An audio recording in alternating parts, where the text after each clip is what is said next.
so hard for people to quit their job. If you left today, your company would move on without you. We are heading into a new decade, a new season for you to evaluate your career and take the steps needed to advance strategically. And it all starts with determining whether you should quit your job. This is one episode of a 10-part series called Should I Quit My Job that will take you through evaluating yourself, managing external impacts on your career, evaluating your current reality, and creating a plan to move forward. My name is Julia, and I am the career strategist behind the Ride the Tide Collective podcast, where we equip ambitious professionals to strategize and take action to advance their career.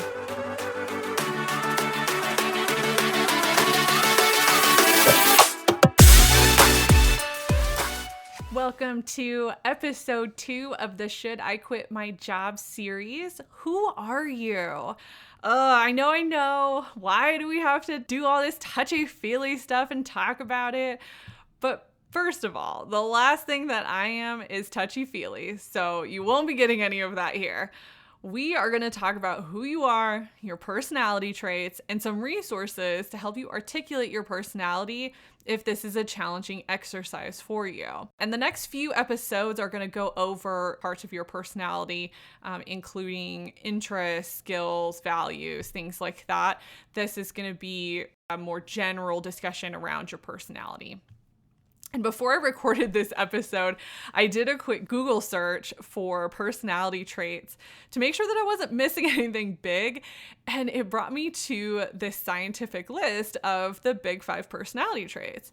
And I really wanted to use the list. I thought it would be helpful. But then as I started reading more in depth about it, I honestly felt like the language they used is not very positive, and I wanted this to be more positive and helpful for you. If that is something you are interested in, if you're really into psychology, then I would look at the big 5 personality traits. You can search it online if you're interested. What I want to talk about today are preferences within your personality. Everyone has a preference, and unless you're a complete jerk, there are no wrong preferences or bad preferences.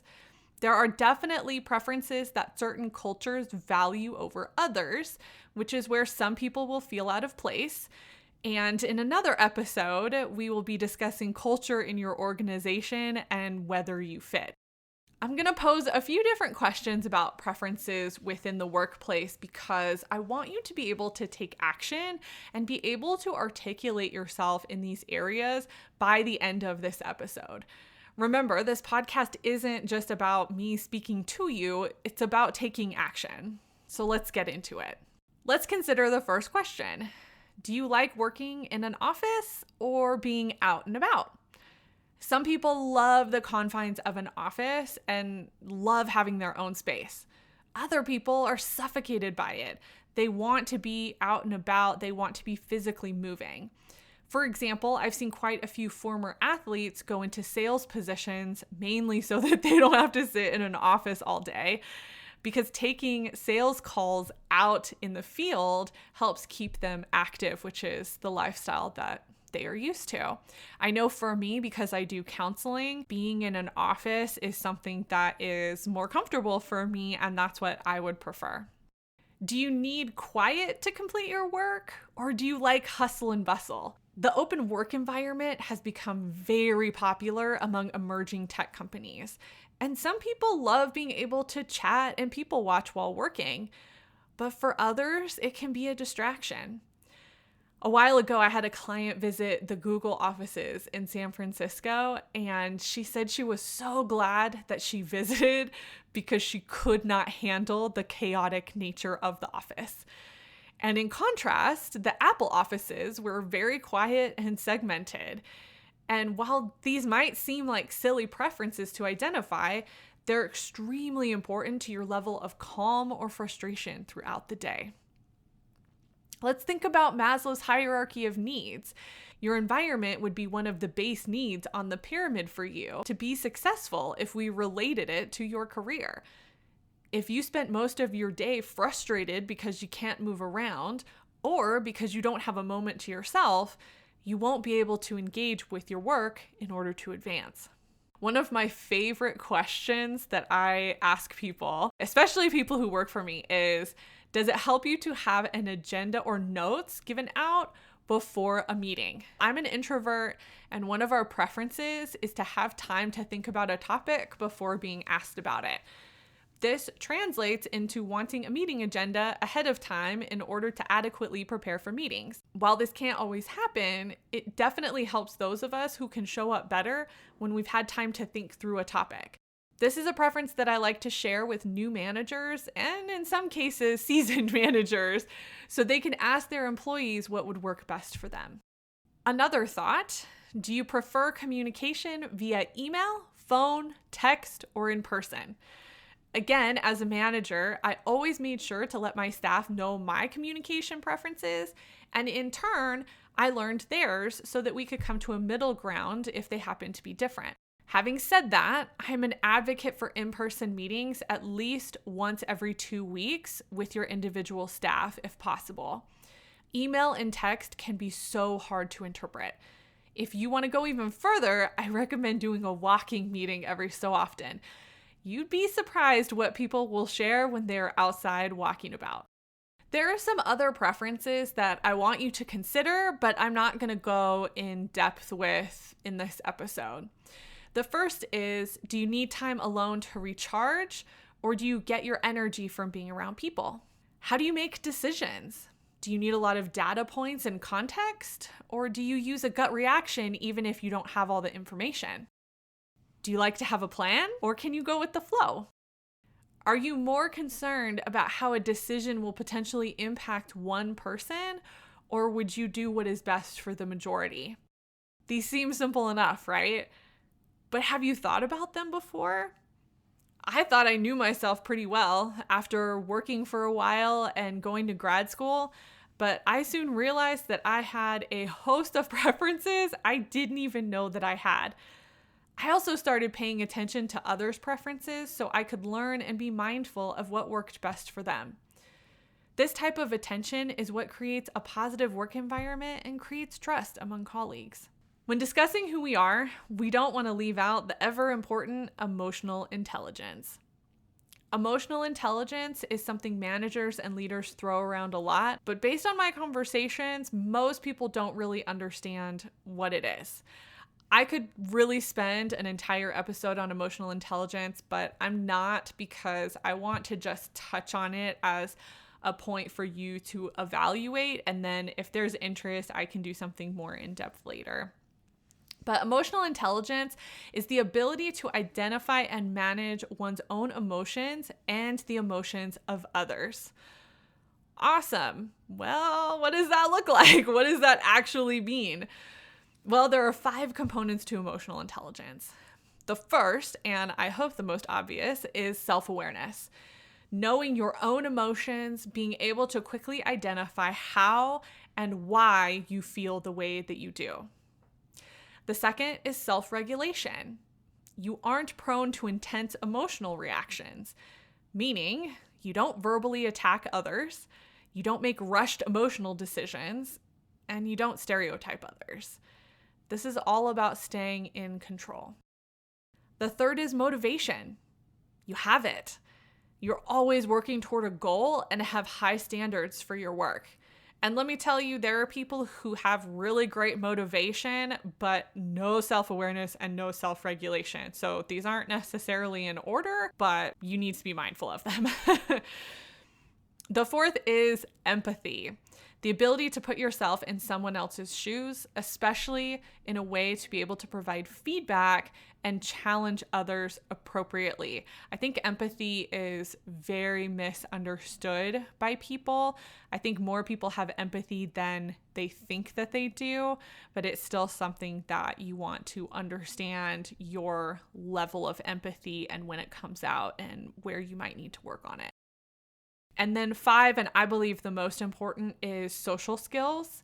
And this is the ability to communicate well as manage conflict, not ignore it, but actually confront it and manage it well.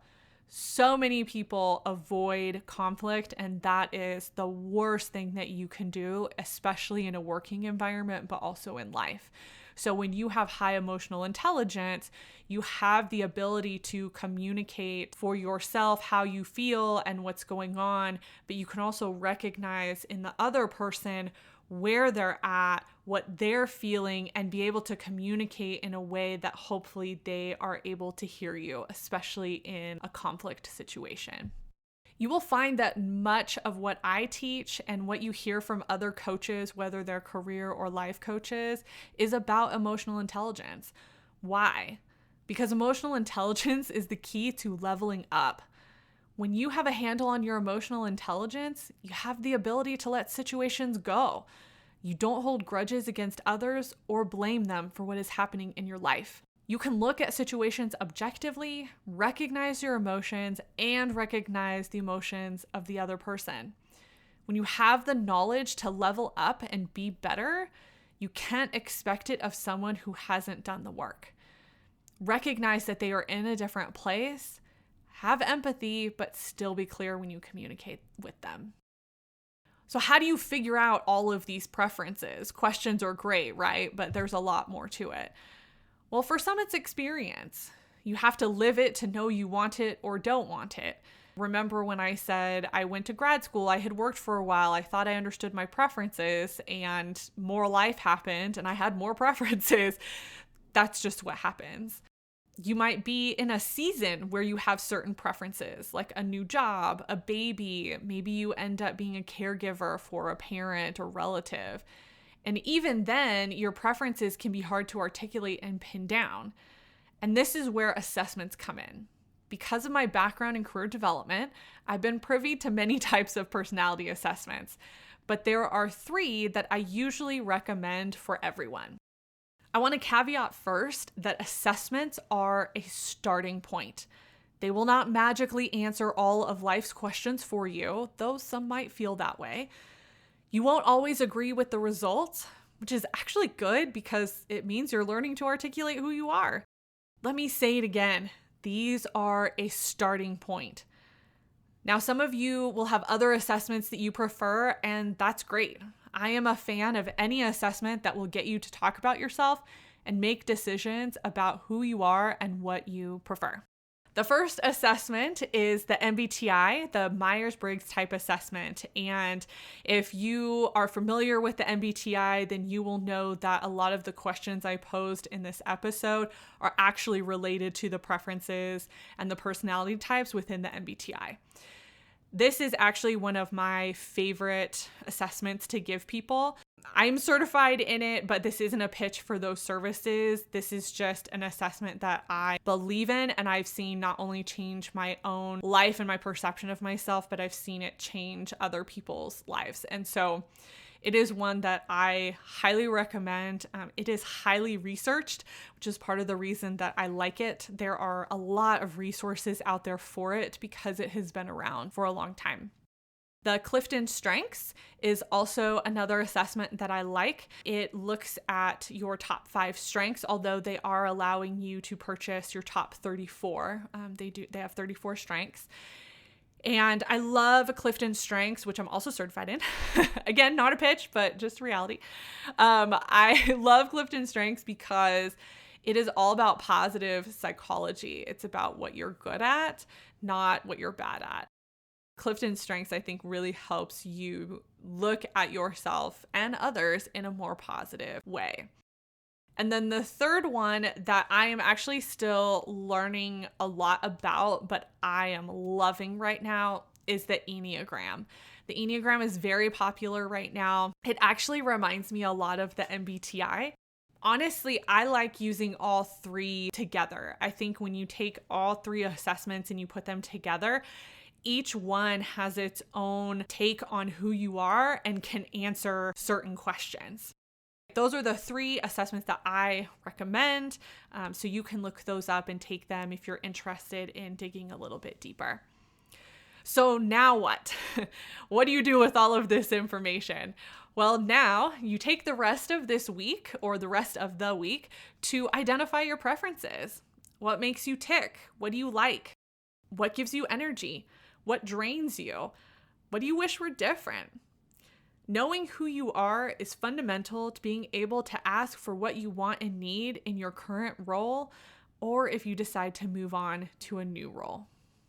Thanks for listening along with me today. And what I will do is put links in the show notes for all three of those assessments where you can find additional information and just websites that I have found helpful in terms of researching and learning more about each of those assessments. If you are interested in digging deeper with like-minded professionals, I recommend that you join our Facebook group. You can search Ride the Tide Collective on Facebook, or you can look at the show notes to find a link.